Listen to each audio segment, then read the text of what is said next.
आप में से बहुत सारे लोग होंगे जो स्टार्ट ही कर रहे हैं, हाथ एक बार उठा लीजिए, कितने लोग स्टार्टर्स हैं? मेजॉरिटी, ठीक है। कोई ऐसे हैं जो एक आधी अटेम्प्ट दे चुके हैं? कम है, ठीक है, स्टार्टर ही है वो भी एक तरीके से। तो देखिए हम बिल्कुल स्टार्टिंग से स्टार्ट करते हैं। सबसे पहले आप लोग एग्जाम समझ लीजिए। एग्जाम है क्या, क्या प्रोसेस है, कितने पेपर्स होते हैं, कितने मार्क्स के होते हैं, क्वालिफाइंग कौन से हैं, कंपलसरी कौन से हैं, कितनी ड्यूरेशन होती है दोनों के बीच में, या जो भी स्टेजेस आते हैं मल्टीपल उनके बीच में, क्योंकि आपको प्लान करना पड़ेगा अकॉर्डिंगली कि मेंस और प्री और मेंस के बीच में कितना सिलेबस कवर करना रह जाएगा, कितना पहले से करके रखना है। तो ये सारी चीज़ें आपको हेल्प करेगी यदि आप एग्जाम को समझें। दूसरी चीज़, आपको बहुत लोग बोलेंगे सिलेबस पढ़िए, सिलेबस समझिए, कैसे करना है let me tell you. Syllabus UPSC की वेबसाइट पर है, उसको आप लोग प्रिंट कर लीजिए। उसमें एक एक लाइन बुलेट पॉइंट्स हैं, एक एक बुलेट पॉइंट एक एक पेज पर प्रिंट करिए, क्योंकि उसमें वो सिलेबस के बिल्कुल की पॉइंट्स हैं। वो प्रीवियस ईयर क्वेश्चंस उठाइए, कोचिंग प्लेटफॉर्म्स पर, इंटरनेट पर टॉपिक वाइज सेग्रीगेटेड हैं, वो मिल जाएंगे आपको इजीली। हर टॉपिक में देखिए किस तरह के क्वेश्चन आए, प्री में भी मेंस में भी। यदि आपको इंग्लिश में नहीं समझ में आता है तो हिंदी में भी यूपीएससी को होता है, हिंदी में पढ़ लीजिए। जब आप इस एक्सरसाइज को कर लेंगे ना हर पॉइंट के बाद, आपको सिलेबस खुद समझ में आने लगेगा, किसी से पूछना नहीं पड़ेगा कि क्या है कैसे है। इस प्रक्रिया में अगर पहली बार करेंगे तो 1 से 1.5 महीना लग जाएगा, और उतनी ही शिद्दत से करिए भी। एक एक कीवर्ड देखेंगे आप एग्जाम में, डिस्कस, एनालाइज, इलस्ट्रेट, सब्सटेंशिएट, हर एक को, क्योंकि इंटरनेट पे सब चीज़ें अवेलेबल होती हैं। आप बस डाल दीजिए यूपीएससी मेंस कीवर्ड्स और आ जाएगा। अब हर क्वेश्चन में समझते जाइए, आंसर नहीं ढूंढना है, क्वेश्चन समझना है। एक बार प्रोसेस हो गया, फिर अपनी बुक्स पर आप जीरो इन कर जाइए। बुक्स की थोड़ी सी शॉर्ट में बता देती हूँ। देखिए करंट अफेयर्स के लिए एक न्यूज़पेपर, द हिंदू या इंडियन एक्सप्रेस। अब कौन सा दोनों में से जो आपको सूट करे, एक एक महीना दोनों पढ़िए। मेरा जो एक्सपीरियंस है, हिंदू की लैंग्वेज थोड़ी ज़्यादा ऑर्नामेंटल हो जाती है कभी कभी, और इंडियन एक्सप्रेस कंपैरेटिवली सिंपल है, लेकिन मुझे ऑर्गेनाइजेशन हिंदू का बेटर लगता है। एक एक हफ्ता पढ़िए दोनों को, दोनों एक साथ नहीं, अलग अलग, एक हफ्ता हिंदू एक हफ्ता इंडियन एक्सप्रेस। डिसाइड करिए कौन सा सूट करता है आपके टेस्ट को, आपके अंडरस्टैंडिंग को। कुछ देखिए इतने सारे प्लेटफॉर्म्स हो गए हैं कि आप देख लीजिए यूट्यूब पर किसका आपको एडिटोरियल डिस्कशन अच्छा लगता है, क्योंकि एडिटोरियल कई बार शुरू में समझ में नहीं आएंगे, तो उनकी हेल्प से एक क्लैरिटी आती जाएगी। इतना करंट अफेयर्स में फिर आप देखिए नोट्स तो मैं नहीं बनाती थी, क्योंकि वो बहुत बल्कि हो जाएगा, फिर लास्ट में आप उसको कैसे रिवाइज करेंगे, it will be a challenge. तो नोट्स मेकिंग में नहीं जाइए, जो कंपाइलेशन अच्छी लगे। अगेन मैं इसलिए बोलती हूँ कि जो अच्छा लगे, क्योंकि सबका टेस्ट अलग अलग है। हो सकता है आपको केएसजी की कंपाइलेशन बहुत अच्छी लगे, या आपको किसी और की कंपाइलेशन अच्छी लगे। एक बार पढ़ के देखिए, जो अच्छी लगती है, कॉम्प्रिहेंसिव बढ़िया कवरेज दे रही है, उसको पढ़ लीजिए। न्यूज़पेपर डेली पढ़ना है, बिना रुके पढ़ना है, कम से कम 2 साल के लिए पढ़ना है। ये अपने दिमाग में आप बना करके चलिए। हिस्ट्री की बात करूँ, मॉडर्न में आप स्पेक्ट्रम पढ़िए। वैसे तो मुझे लगता है टीचर्स सारे बताते ही हैं, फिर भी ज़रा सा आर्ट एंड कल्चर के लिए नितिन सिंघानिया सर की बुक भी आती है, उनके हैंडरिटन नोट्स दोनों हैं, और साथ में फाइन आर्ट्स की एनसीईआरटी। 11th बोर्ड में 11th क्लास की तमिलनाडु बोर्ड की एंशिएंट और मिडिवल के लिए कर हैं। और मिडिवल वगैरह में बहुत ज़्यादा वॉर और किंग पे मत जाइए। मैंने कहा ना, प्रीवियस ईयर क्वेश्चन एनालाइज करेंगे ना, तो आपको एक खुद समझ में आएगा कि हमें क्या पढ़ना है और क्या छोड़ना है। यही स्मार्ट वर्क है कि खुद ही समझ में आ जाए कि पढ़ना क्या है और छोड़ना क्या है।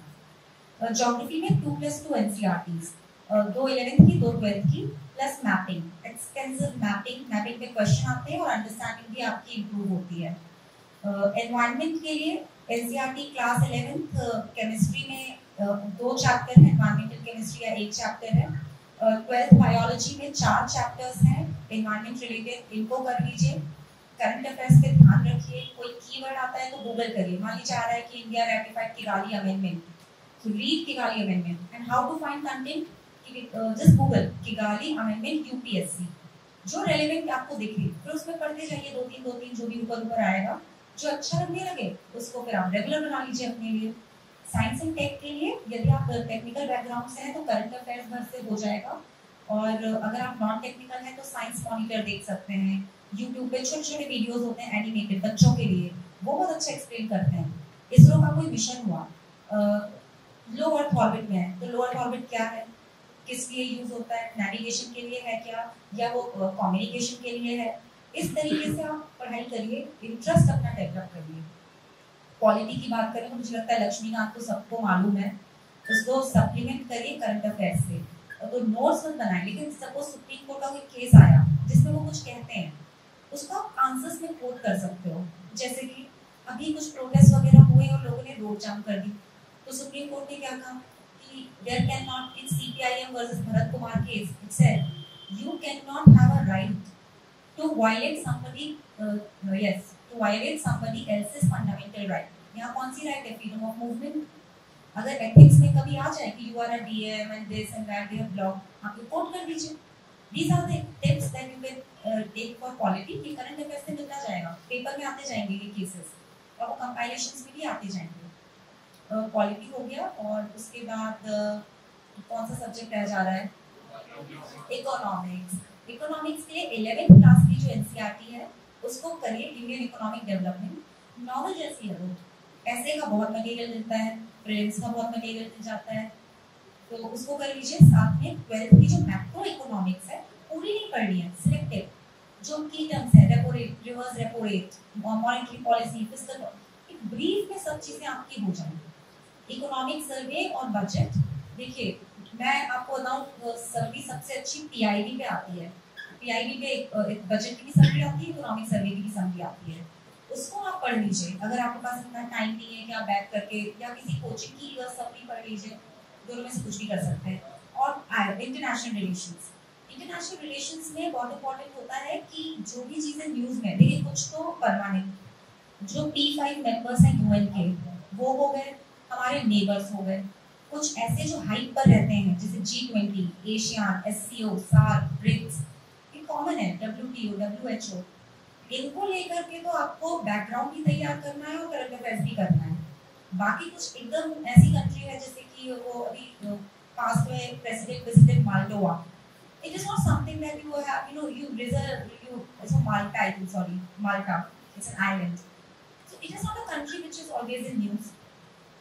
तो इसके आप करंट अफेयर्स फॉलो करिए। फिर इम्पोर्टेंट क्या है, कहाँ है, मेडिटेरेनियन एरिया में अगर है, आसपास कौन सी कंट्रीज हैं, इंडिया के वहाँ क्या इंटरेस्ट है, मतलब एक कंट्री पर अटकना नहीं है, इंडिया के इंटरेस्ट के बारे में सोचिए। और कोई सब्जेक्ट रह गया, एथिक्स।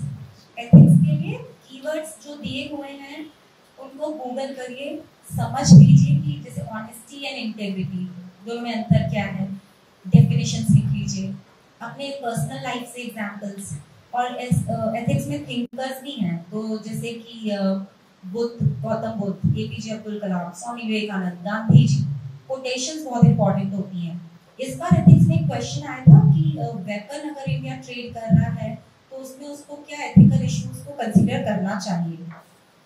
आप उसको कंक्लूजन में मैंने जो किया था मैं वो बताती हूँ। एथिक्स में मेरे बहुत अच्छे मार्क्स नहीं, लेकिन फिर भी शेयर कर देती हूँ। मैंने कंक्लूड किया, no matter how ethical we try, violence is a messy weapon, as Mahatma Gandhi has said, it can never give a lasting peace. The intent behind procuring weapons is not just to collect them, but to actually use them. This creates insecurity, and thus the ultimate goal should be a world free of weapons.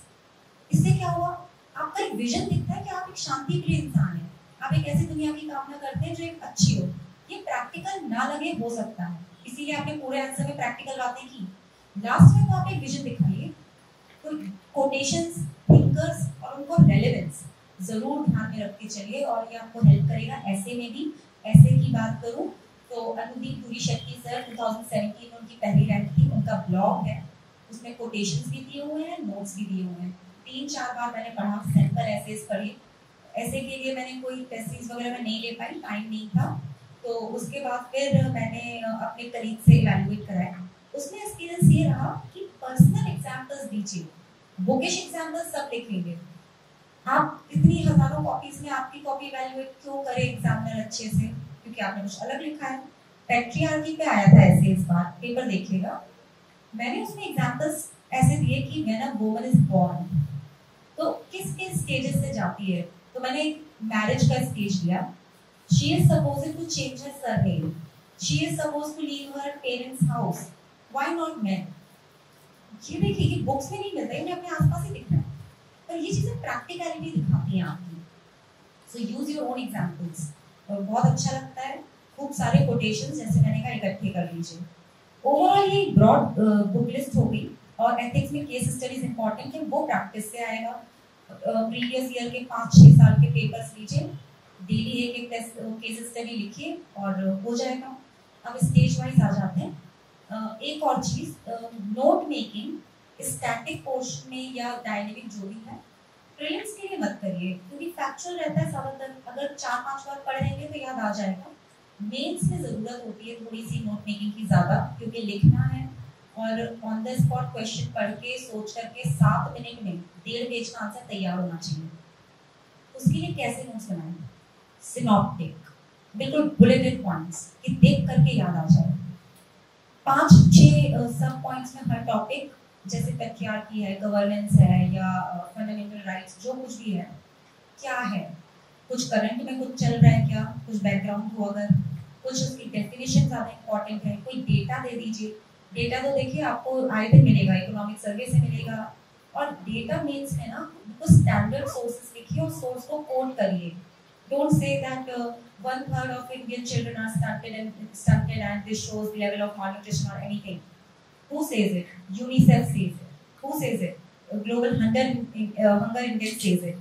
Standard environment है तो IPCC की कोई report, UNEP की कोई report, ministry of environment, ministry of earth sciences, और उसको quote भी करिए कि according to ministry of earth sciences Himalayan glaciers are melting fast. क्योंकि क्या होता है ना, रैंडम डेटा दोगे तो कौन बिलीव करेगा?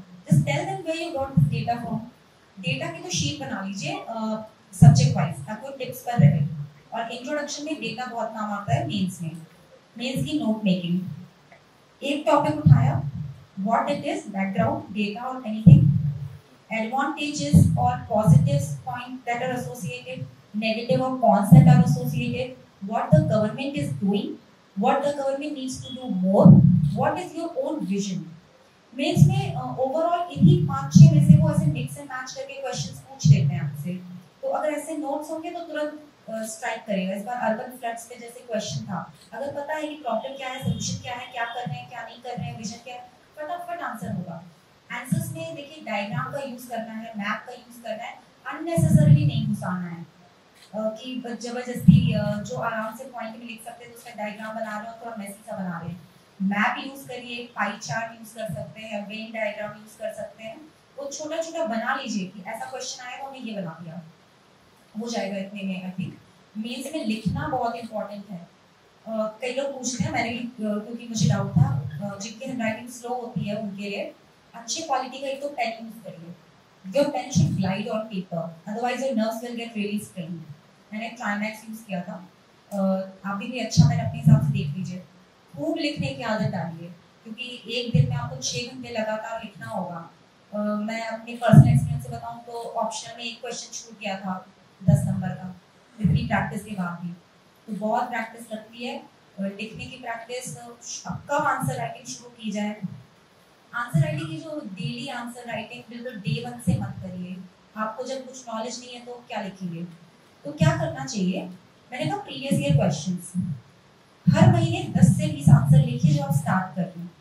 एक क्वेश्चन लीजिए, पढ़ लीजिए जाकर के उसके बारे में जो भी पूछा है, कीवर्ड समझ लीजिए, फिर आंसर लिखिए। कितने मिनट में? 20 मिनट, 25 मिनट, जितना लग जाए उतना।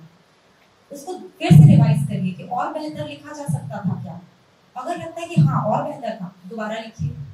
जब आप ऐसी एक्सरसाइज कई क्वेश्चंस के कर लेंगे ना, 20-30 क्वेश्चन होते जाएंगे एक महीने में, मतलब डेली एक क्वेश्चन लगभग, तो 4-5 महीने में आप 100 क्वेश्चन लगभग लिख चुके होंगे और आपके टिप्स पे आएगा। फिर आपको बार बार नहीं लिखना है, एक बार में ही करेक्ट स्ट्रक्चर निकल के आएगा।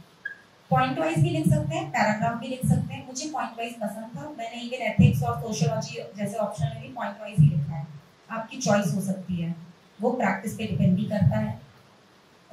मैंने प्रीलिम्स शायद मिस कर दिया बीच में, प्रीलिम्स के लिए मैं बता दूं, prelims has become really, I think, one of the toughest part of this exam.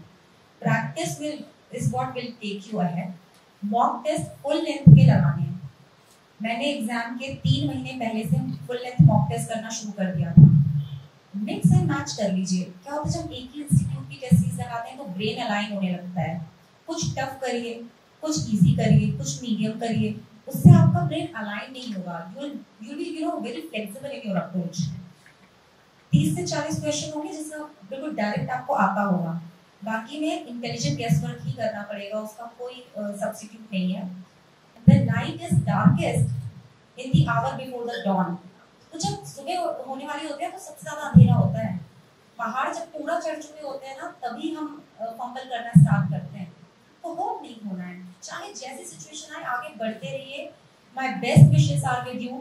आज थोड़ा टाइम कम है, कभी अगर हुआ, भोपाल की ही मैं रहने वाली हूँ, मैंने यही स्कूल, एजुकेशन, जॉब, कॉलेज सब यही किया हुआ है, तो आती रहूंगी, मिलती रहूंगी। आप लोगों के डाउट्स आज टाइम नहीं है, आगे डेफिनेटली मैं लूंगी। एंड आई होप अगर आपको कुछ भी थोड़ा बहुत हेल्प हुई होगी इस मेरे इंटरेक्शन से, I be glad. And may the force be with you. All the very best. You will crack it. Believe in yourself. Thank you very much.